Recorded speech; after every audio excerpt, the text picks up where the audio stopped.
7 अप्रैल 2026 American राष्ट्रपति Donald Trump ने Iran को एक डेडलाइन दी थी और इस डेडलाइन को अब खत्म होने में सिर्फ कुछ ही घंटे बचे थे।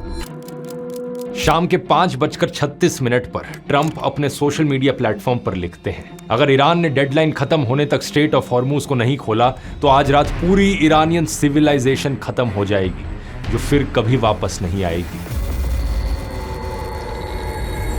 दुनिया का सबसे ताकतवर आदमी एक पूरे देश को, एक पूरी सिविलाइजेशन को खत्म करने की धमकी दे रहा था। हर कोई ये पढ़कर दंग रह गया। पूरी दुनिया के लीडर्स ये समझने की कोशिश कर रहे थे कि ट्रंप ईरान के खिलाफ आखिर क्या करने जा रहे हैं। क्या ये इशारा एक न्यूक्लियर बॉम्ब की तरफ था? बहुत से लोगों को उस रात सच में लगा था कि अमेरिका ईरान के ऊपर एक न्यूक्लियर बॉम्ब गिरा देगा। सीज फायर होने की कोई संभावना नजर नहीं आ रही थी। लेकिन तभी ट्रंप की डेडलाइन खत्म होने से सिर्फ 90 मिनट पहले अचानक से ईरान और अमेरिका के बीच 2 हफ्ते का सीज फायर हो जाता है। हालांकि इसके बाद अमेरिका और ईरान के बीच हुई पीस टॉक्स फेल हो गई और ट्रंप ने ईरानियन पोर्ट्स का नेवल ब्लॉकेड शुरू कर दिया। लेकिन 17 अप्रैल को एक और ट्विस्ट देखने को मिला। अचानक से ईरान कहता है कि स्ट्रेट ऑफ हॉर्मूज को सभी कमर्शियल वेसल्स के लिए खोल दिया गया है और अगले ही दिन ईरान यू टर्न ले लेता है और कहता है कि स्ट्रेट ऑफ हॉर्मूज अब बंद है। इसके थ्रू पास कर रही कार्गो शिप्स पर फायरिंग भी करी जाती है। आइए समझने की कोशिश करते हैं इस अजीबोगरीब वॉर में आखिर चल क्या रहा है। नमस्कार दोस्तों, दुनिया बड़ी तेजी से बदल रही है। आज न्यूक्लियर वॉर की धमकी, कल सीज फायर और परसों ब्लॉकेड। जो लोग इस बदलती दुनिया के साथ अपडेट नहीं रहेंगे वो पीछे रह जाएंगे। और आज सबसे बड़ा टूल जो आपको आगे रख सकता है वो है एआई। एआई से आज लोग घंटों की रिसर्च मिनटों में कर रहे हैं। बिना एक लाइन का कोड लिखे पूरी की पूरी वेबसाइट बना रहे हैं। Professional presentations, content, data analytics सब कुछ एआई से हो रहा है। लेकिन प्रॉब्लम यह है कि ज्यादातर लोग अभी भी एआई को सिर्फ चैट जीपीटी तक सीमित समझते हैं। इसलिए मैंने बनाई है एआई मास्टर क्लास, 3 घंटे की लाइव वर्कशॉप जो होने जा रही है 26 अप्रैल को, इस संडे। इसमें मैं आपको हैंड्स ऑन 30 से भी ज्यादा एआई टूल सिखाऊंगा जिससे आप वो सब कर पाओगे जो अभी मैंने बताया। 1 लाख से ज्यादा लोग इस वर्कशॉप को ले चुके हैं और अगर आप भी उनमें से थे जिन्होंने पिछले साल ली थी तो अब टाइम आ गया है अपडेट करने का, क्योंकि अब 26 अप्रैल को होगी एआई मास्टर क्लास 3.0। लेकिन कॉस्ट अभी भी उतनी ही है, सिर्फ 2 मूवी टिकटों जितनी। तो जल्दी से जाकर ज्वाइन कर सकते हो, लिंक नीचे डिस्क्रिप्शन में मिल जाएगा या फिर आप इस क्यूआर कोड को भी स्कैन कर सकते हो। ईरान वॉर पर आए तो 28 फरवरी से लेकर अब तक 50 दिन से ज्यादा लंबी इस चली वॉर में 4000 से ज्यादा लोग मारे जा चुके हैं। ईरान में 2000 से ज्यादा, लेबनान में 2100 से ज्यादा, इजराइल में 26 और 13 अमेरिकन सोल्जर्स भी मारे जा चुके हैं। ये नंबर मेरे लिए बोलते वक्त और आपके लिए सुनते वक्त सिर्फ एक डेटा पॉइंट लगता है, लेकिन असलियत में सोचकर देखो दोस्तों, 7000 से ज्यादा परिवारों की जिंदगियां हमेशा के लिए तबाह हो गई। लाखों लोगों को अपने घर छोड़ने पड़े हैं और सवाल ये कि किसके लिए, क्या मिला इस सब से। इस वॉर का सबसे खतरनाक एस्केलेशन तब हुआ जब अमेरिका और इजराइल ने ईरान की न्यूक्लियर फैसिलिटीज को टारगेट किया। 21 मार्च को ईरान की नतांज न्यूक्लियर फैसिलिटी पर हमला किया गया। लेकिन सबसे खतरनाक था बुशहेर न्यूक्लियर पावर प्लांट पर हमला। यह ईरान का एकमात्र फंक्शनिंग न्यूक्लियर प्लांट है जहां कई टन न्यूक्लियर मटेरियल है और वॉर शुरू होने के बाद से इसके आसपास 4 बॉम्ब गिराए जा चुके हैं। ये चीज कितनी खतरनाक थी शायद ज्यादातर लोगों को इसका अंदाजा भी नहीं है। अगर ये न्यूक्लियर पावर प्लांट पर थोड़ी सी भी चोट पहुंचती, यहाँ का रेडियो एक्टिव मटेरियल लीक होने लगता, यहाँ पानी कंटेमिनेट हो जाता। पूरे गल्फ रीजन के लिए ये एक बहुत बड़ा डिजास्टर होता है। ऐसी बीमारियां देखने को मिलती जैसी चेरनोबिल के समय देखी गई थी। जनरेशंस तक रिकवर नहीं कर पाती। कतर के प्राइम मिनिस्टर ने 2025 में भी इसके बारे में वार्न किया था कि अगर इस न्यूक्लियर पावर प्लांट को नुकसान पहुंचता तो गल्फ कंट्रीज में कुछ नहीं बचेगा, ना पानी, ना मछलियां, ना कोई जिंदगी। If that were blown up and nuclear material wound up in the water, since it's right on the water, what would happen to the water? This will be basically entirely contaminated. No water, no fish, no, nothing. इस पूरे nuclear drama के बीच जो actual turning point था वो 3 अप्रैल को देखने को मिला और इसने ट्रंप के हर एक दावे को झूठा साबित कर दिया। ट्रंप लगातार दावा कर रहे थे कि अमेरिका को ईरान के आसमान में टोटल एयर डोमिनेंस है। We won. Okay. They are militarily defeated. कि ईरान हार चुका है, कि वॉर ऑलमोस्ट खत्म हो चुकी है। लेकिन 3 अप्रैल को ईरान ने अमेरिका का एक F-15E strike eagle fighter jet गिरा दिया।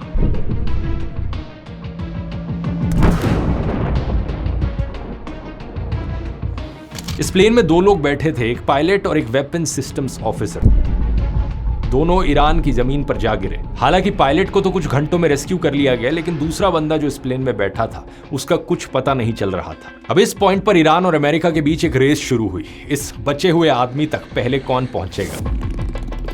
अगर ईरान पहले पहुंच जाता तो एक अमेरिका का कर्नल ईरान के हाथों में होता, जो ट्रंप के लिए इतनी बड़ी एम्बैरेसमेंट होती कि पूरे वॉर का रूल ही बदल जाता। ये एयरमैन जो नीचे गिरा था, ये 24 घंटों से ज्यादा तक एनिमी लाइंस के अंदर अकेला छिपा रहा। इजेक्शन में आई चोटों के बावजूद ये 7000 फीट की ऊंचाई तक चढ़कर गया, हाइक करा और वहां जाकर एक पहाड़ की दरार में छिप गया। इमरजेंसी की सिचुएशंस में यही प्रोटोकॉल है कि अपने आसपास के एरिया में जो भी सबसे ऊपर वाली जमीन दिखे वहां पर जाकर छुप जाओ। यहां इसने सिर्फ 3 शब्द का एक रेडियो मैसेज भेजा, God is good. American officials को पहले लगा कि यह मैसेज फेक है जिसे ईरान ने भेजा है ताकि रेस्क्यू के लिए अमेरिकन फोर्सेस को बुलाकर उन्हें एम्बुश किया जा सके, लेकिन एनालिसिस के बाद उन्हें पता चला कि यह तो सच्चा मैसेज था। यहां पर फिर एक ऐसा रेस्क्यू ऑपरेशन शुरू होता है जो अपने आप में ऐतिहासिक था। सबसे पहले CIA ने एक डिसेप्शन कैंपेन शुरू करी। ईरान के अंदर यह गलत जानकारी फैलाई कि उस फाइटर जेट के दोनों लोगों को पहले ही रेस्क्यू कर लिया जा चुका है, ताकि ईरानियन फोर्सेस उस एयरमैन को ढूंढना बंद कर दे। इसके बाद CIA ने उस एयरमैन की एग्जैक्ट लोकेशन को आइडेंटिफाई किया और मिलिट्री के साथ शेयर किया, जिसके बाद डेल्टा फोर्स और नेवी सील टीम 6 के सैकड़ों जवान ईरान में दाखिल हुए। US प्लेन्स उस एरिया में स्ट्राइक्स करते हैं ताकि ईरानियन फोर्सेस पहले ना पहुंचे और अंत में एयरमैन को रेस्क्यू कर लिया जाता है। 5 अप्रैल को ट्रंप पोस्ट करते हैं, वी गॉट हिम। उन्होंने कहा कि एनिमी लाइंस के अंदर बिना किसी नुकसान के ये रेस्क्यू दिखाता है कि ईरान के आसमान में अमेरिका की टोटल एयर डोमिनेंस है। लेकिन सच्चाई यही थी कि सक्सेसफुल रेस्क्यू ऑपरेशन के बावजूद भी ईरान ने अमेरिका का एक फाइटर जेट गिरा दिया था। रेस्क्यू हेलीकॉप्टर्स पर भी फायरिंग की थी, जिसमें एक war plane A-10 warthog crash हो गया था और 2 ब्लैक हॉक्स हेलीकॉप्टर हिट हुए थे। इसके अलावा 2 ट्रांसपोर्ट एयरक्राफ्ट भी डैमेज हुए और मिलिट्री ने उन्हें ईरान की जमीन पर ही डिस्ट्रॉय कर दिया ताकि वो ईरानियन हाथों में ना पड़े। इस बीच तक ट्रंप ने ईरान को स्ट्रेट ऑफ हॉर्मुज खोलने की 4 बार डेडलाइन दे दी थी। पहले 21 मार्च, फिर 23 मार्च, फिर 28 मार्च और फिर 6 अप्रैल। ईरान ने चारों को इग्नोर कर दिया। 7 अप्रैल तक जब कुछ भी काम ना आया तो ट्रंप ने सीधा गालियां देनी शुरू कर दी। मजाक नहीं कर रहा, इस पोस्ट को देखो, देखकर लगता है कि किसी 16 साल के बच्चे ने लिखी हो। Open the strait you crazy bastards और you'll be living in hell. Trump ने कहा कि डेडलाइन खत्म होने के बाद पावर प्लांट्स, ब्रिज, हर चीज को टारगेट किया जाएगा। Every power plant in Iran will be out of business, burning, exploding and never to be used again. लेकिन ईरान ने फिर भी स्ट्रेट ऑफ हॉर्मुज नहीं खोला। ये वही दिन था दोस्तों जिस रात ट्रंप ने वो पोस्ट किया जिसने पूरी दुनिया को हिलाकर रख दिया।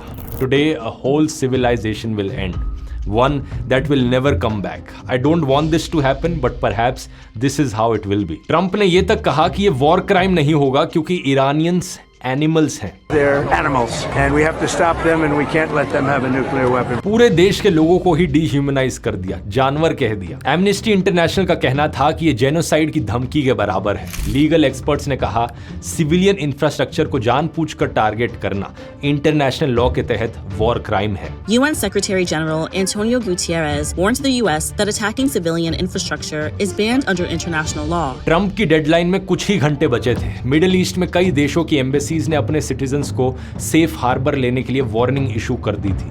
पूरी दुनिया एक ऐसे वॉर के कगार पर थी जो आज तक कभी नहीं देखी गई थी। डेडलाइन खत्म होने से पहले ही यूएस ने खार्ग आइलैंड, जहां से ईरान का 90% ऑयल एक्सपोर्ट होता है, वहां स्ट्राइक्स कर दी।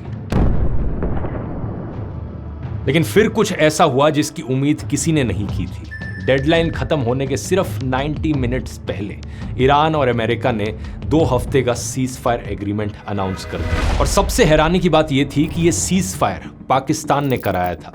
अल जजीरा की रिपोर्ट के मुताबिक ऑपरेशन सिंदूर के बाद पाकिस्तान आर्मी के चीफ आसिम मुनीर और डोनाल्ड ट्रंप के बीच एक डायरेक्ट चैनल खुल गया था, जिसकी मदद से पाकिस्तान ने सीज फायर करवाया। इस सीज फायर एग्रीमेंट में लिखा गया था कि ईरान स्ट्रेट ऑफ हॉर्मुज को खोलेगा, जिसके बदले अमेरिका 2 हफ्ते तक ईरान पर कोई मिलिट्री स्ट्राइक नहीं करेगा और एक परमानेंट सीज फायर के लिए 10 अप्रैल को पाकिस्तान में बातचीत होगी। लेकिन पाकिस्तान और अमेरिका के लिए एम्बैरेसिंगली हुआ यह कि सीज फायर अनाउंस होने के कुछ ही घंटे के अंदर 8 अप्रैल को इजराइल ने लेबनान में 100 से ज्यादा स्ट्राइक्स कर दी।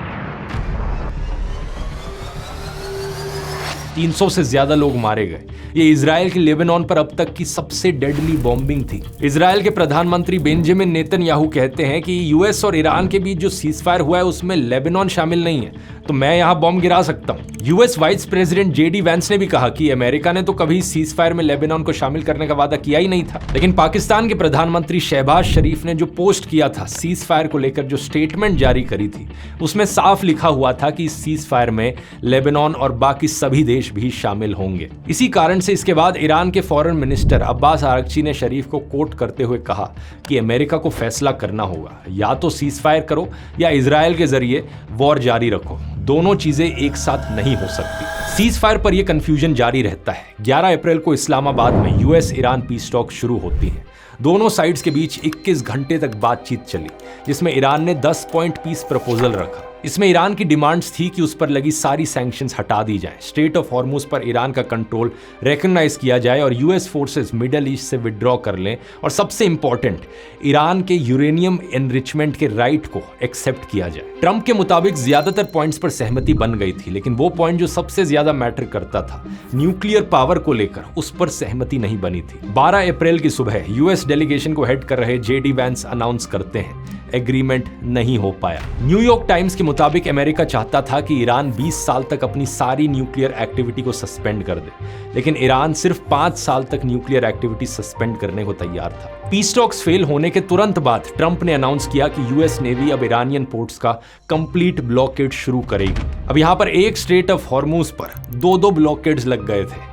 ईरान हॉर्मुज को बंद करने के बाद भी चाइना जैसे अपनी फ्रेंडली कंट्रीज का ऑयल यहां से पास होने दे रहा था, लेकिन अब इस अमेरिकन ब्लॉकेड के जरिए अमेरिका चाहता था कि चाइनीज शिप्स भी पास ना कर पाए। इसे लेकर चाइना ने भी अमेरिका को वार्निंग दी कि वो ईरान और उसके रिश्तों में दखल ना दे। ईरानियन पोर्ट्स का ब्लॉकेड शुरू होने के बाद अमेरिका ने लगभग 13 शिप्स को रोका या रीडायरेक्ट किया, लेकिन 17 अप्रैल को अचानक से ईरान अनाउंस करता है कि स्ट्रेट ऑफ हॉर्मुज अब कंप्लीटली ओपन है। एटलीस्ट जब तक के लिए सीजफायर चल रहा है तब तक के लिए ये स्टेट खुल चुका है। इसके बाद ऑयल प्राइसेस में तुरंत 10% की गिरावट आई। हालांकि अगले ही दिन ईरान ने यू टर्न ले लिया और कहा कि स्ट्रेट ऑफ हॉर्मुज बंद है, और ट्रंप ने कहा कि अमेरिका ने जो ब्लॉकेड लगाया है वो तब तक नहीं खुलेगा जब तक डील नहीं हो जाती। इस पूरी वॉर में दोस्तों जो कुछ अभी तक हुआ है उस सब में इंडिया का भी एक बड़ा नुकसान हुआ है। जब पाकिस्तान दुनिया की सबसे बड़ी पीस नेगोशिएशन करवा रहा था, वो काम जो आइडियली इंडिया जैसे देशों को करना चाहिए, तब फॉरेन मिनिस्टर एस जयशंकर ने पाकिस्तान को इस मीडिएशन के लिए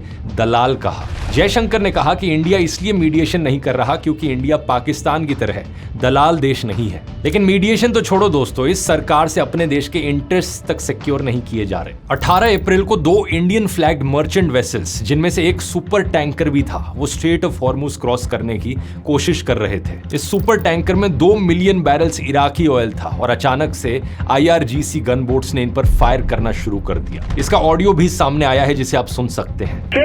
Sepa Navy, this is Motor Engelstan Marheder. You gave me clearance to go. You are fighting now. Let me turn back. इन दोनों वेसल्स को यू टर्न लेकर वापस जाना पड़ा। सैटरडे को टोटल 8 इंडियन फ्लैग्ड वेसल्स ने स्ट्रेट ऑफ हॉर्मुज को approach किया, लेकिन बढ़ी हुई टेंशंस की वजह से उनको वापस लौटना पड़ा। इसके बाद इंडिया ने ईरानियन एम्बेसडर को समन किया और इस पर कंसर्न जाहिर किया। लेकिन सवाल यह है कि इंडिया ऐसी स्थिति में आया कैसे? कुछ महीने पहले तक ईरान इंडिया का दोस्त था और दोनों मिलकर साथ में चाबहार पोर्ट बना रहे थे, लेकिन आज ईरान इंडियन शिप्स पर फायर कर रहा है। इसके अलावा इंडियन सरकार को बार बार अमेरिका से परमिशन लेनी पड़ रही है कि इंडिया रशिया से ऑयल खरीद सकता है या नहीं खरीद सकता। बार बार अमेरिका से वेवर मांगना पड़ रहा है। बहुत प्रेशर करने के बाद अमेरिका ने इंडिया को परमिशन दे दी है रशियन ऑयल खरीदने की, लेकिन सिर्फ 16 मई तक। सवाल यह है कि बार बार अमेरिका से परमिशन क्यों मांगनी पड़ रही है? शायद पाकिस्तान को दलाल बोलकर जयशंकर जी रेड लेजर वाली रील बना सकते हैं, लेकिन सवाल यह है कि क्या वो इंडिया को ऑयल सिक्योरिटी दिला सकते हैं? हम जिस देश से तेल खरीदना चाहें अपनी मर्जी से खरीद पाएं,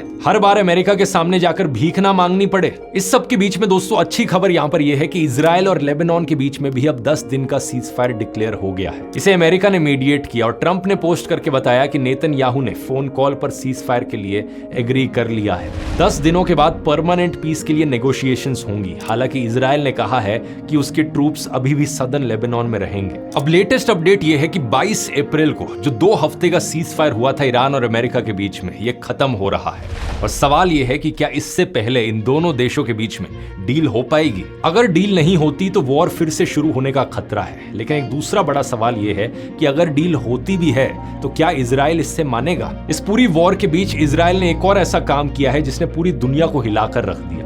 30 मार्च 2026 को इजराइल ने एक डेथ पेनल्टी लॉ पास किया।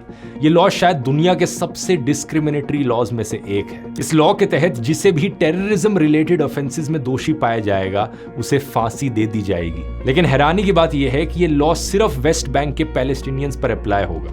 अगर कोई ज्यूइश इजरायली किसी पैलेस्टीनियन को मारता है तो उस पर यह लॉ अप्लाई नहीं होगा। 2023 में जब से गाजा वॉर शुरू हुई थी तब से लेकर अभी तक बीच में कई बारी सीज फायर्स हो चुके हैं। लेकिन जब भी लड़ाई खत्म होने की कगार पर आती है इजराइल कुछ ना कुछ ऐसा कर देता है कि वॉर फिर से शुरू हो जाती है और इजराइल के फेवर में अमेरिका भी हमेशा आ जाता है। तो ऐसे में सवाल बस यही है कि ये तबाही आखिर कितने दिन और चलेगी।